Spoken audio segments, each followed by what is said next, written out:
calories in, calories out. Kaya pagka malakas ka kumain, dagdagan mo rin yung mga galaw mo. O kahit ano ba tawag doon? Ah, kahit anong physical activity o kahit anong galaw, nagbo-burn pa yun ng calories.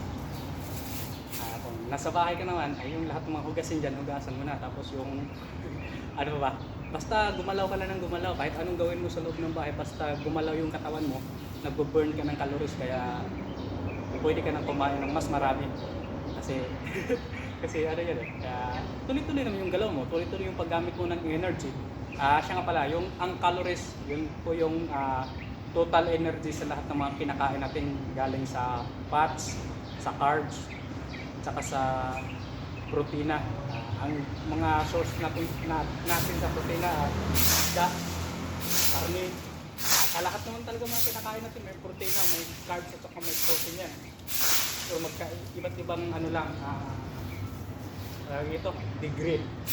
May mga pagkain na mataas yung fats, may mga pagkain na makaunti lang yung fats, tapos mataas ang carbs. Yan yun. Kaya galaw-galaw para para makapag-burn ng extra calories. Extra kain, extra galaw. Match yan. Yan ang labanan.